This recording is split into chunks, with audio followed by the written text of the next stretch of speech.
ഇന്നൊരു തീർത്ഥയാത്രയാകാം. മരണത്തിൻ്റെ നിഴൽ വീണ താഴ്വരയിലൂടെ ഒട്ടും ഭയമില്ലാതെ നമ്മൾ ചെന്ന് നിൽക്കുക അസ്ഥികളുടെ ഒരു ചാപ്പലിലാണ്. പോർച്ചുഗലിലെ എവോറയിലെ കപ്പേള ദോസ് ഓസോസ് എന്ന ചാപ്പൽ. ഒന്നുകൂടി സൂക്ഷിച്ച് ഭിത്തികളിലേക്കും തൂണുകളിലേക്കും നോക്കുക. ചിത്രപ്പണികൾ അസ്ഥികളും തലയോട്ടികളും കൊണ്ടാണ്. 16-ാം നൂറ്റാണ്ടിൽ ഫ്രാൻസിസ്കൻ സന്യാസിമാർ 6000 മൃതദേഹങ്ങളിലെ തലയോട്ടികളും അസ്ഥികളും ഉപയോഗിച്ചാണ് ഈ പള്ളി ഇങ്ങനെ ഡെക്കറേറ്റ് ചെയ്തിരിക്കുന്നത്. നഗരസഭാധികാരികൾ 43 സെമിത്തേരികൾ റിമൂവ് ചെയ്തു കഴിഞ്ഞപ്പോൾ ഈ സ്കെലിറ്റൻസിനോടുള്ള ആദരവ് സൂചിപ്പിക്കുവാൻ വേണ്ടി അവയെല്ലാം കളക്ട് ചെയ്ത് പിന്നീട് ചാപ്പലിൽ അലങ്കാരത്തിന് വേണ്ടി ഉപയോഗിക്കുകയായിരുന്നു.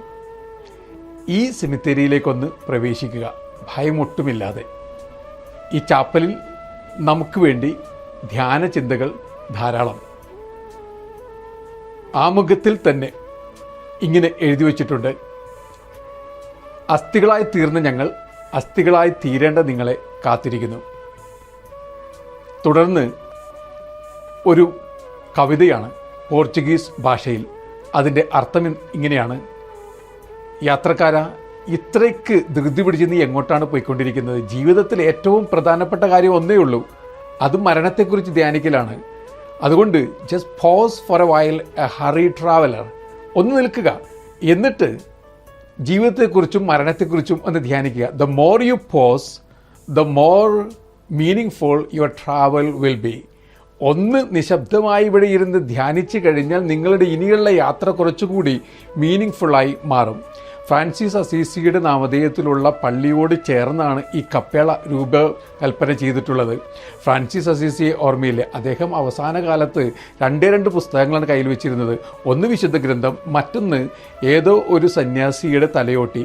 എപ്പോഴെങ്കിലും സ്വാർത്ഥത അകത്ത് നിറയുന്നുവെന്ന് തോന്നൽ വരുമ്പോൾ ഈ തലയോട്ടിയെ നോക്കി ഫ്രാൻസിസ് അസീസി പ്രസംഗിക്കുമായിരുന്നു: Francisco, that's it, that's all, ഇത്രയേ ഉള്ളൂ ഫ്രാൻസിസ്കോ.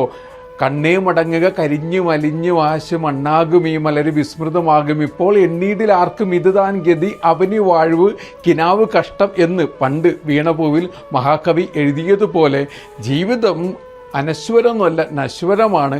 ഈ അനശ്വരമായ ജീവിതത്തിലേക്ക് യാത്ര നടത്തുവാൻ വേണ്ടി നശ്വരമായതെല്ലാം വെടിയണം എന്നൊരു ഓർമ്മപ്പെടുത്തൽ ഈ ചാപ്പലിലും ഓർമ്മപ്പെടുത്തലുകൾ നിറഞ്ഞു നിൽക്കുകയാണ്. 8 തൂണുകളുണ്ട്.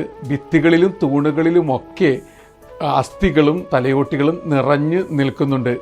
ഇനി അൾത്താരയിലേക്ക് വരിക. അവിടെ എഴുതി വച്ചിരിക്കുന്നത് എക്ലേസിയാസ്റ്റിക്കൽ 7:1 വാക്യമാണ്. ആ വാക്യം ഇങ്ങനെയാണ്: എൻ്റെ ജനന ദിവസത്തേക്കാൾ പ്രധാനപ്പെട്ടത് എൻ്റെ മരണ ദിവസമാണ്. വീണ്ടും ഏറ്റവും മുഖപ്പിലായിട്ട് എഴുതി വച്ചിട്ടുണ്ട്: ഞാൻ വെട്ടത്തിൽ മരിക്കുന്നു. I die in light. ഏതൊരു വ്യക്തിയും സ്വർഗോന്മുഖമായി യാത്ര നടത്തുന്നയാളാണെങ്കിൽ അയാളുടെ മരണം ഇരുട്ടിൽ തപ്പിത്തടയലല്ല, ഇരുട്ടിൽ അപ്രത്യക്ഷനാകലല്ല, മറിച്ച് വെട്ടത്തിലേക്ക് പ്രവേശിക്കുവാൻ വേണ്ടി ചെറുതിരുനാളങ്ങൾ അണച്ചു കളയലാണ്. അയാൾ മഹാവെട്ടത്തിലേക്ക് പ്രവേശിക്കുന്നതിന് സന്തോഷമായിരിക്കാം അവസാന കാലങ്ങളിൽ അയാളുടെ ജീവിതത്തിൻ്റെ ബാക്കി പത്രമായി ഉണ്ടാവുക. പക്ഷേ മരിക്കും മുമ്പ് ജീവിക്കണം. നന്നായി ജീവിച്ച ഒരാൾക്ക് മരണനേരമാകുമ്പോൾ ആ വെട്ടമേ എന്നെ വന്ന് പുലുകുക എന്ന് പറയാനാവും. അങ്ങനെ മുന്നോട്ട് പോകാനുള്ള കൃപ യാചിച്ചുകൊണ്ട് ഈ യാത്ര തുടരാവുന്നതാണ്. കാർഡിനൽ ന്യൂമാൻ്റെ ആ പാട്ട് ഒന്ന് മൂളുന്നത് നല്ലതാണ്: നിത്യമാം പ്രകാശമേ നയിക്കുക എന്നെ നീ ചുറ്റിലും ഇരുൾ പരന്നിടുന്ന വേളയിൽ. എന്നിട്ട് വെട്ടമുള്ളൊരു വീടുണ്ടെന്ന് സ്വപ്നം കാണാനും ആ വെട്ടത്തിലേക്ക് നടന്നെടുക്കുവാനും ഈ കപ്പേളയിലെ അനുഭവങ്ങൾ നമ്മെ എല്ലാം പഠിപ്പിക്കുന്നുണ്ട്. യാത്രക്കാരാ, നല്ല അർത്ഥപൂർണമായ യാത്ര നേരുന്നു.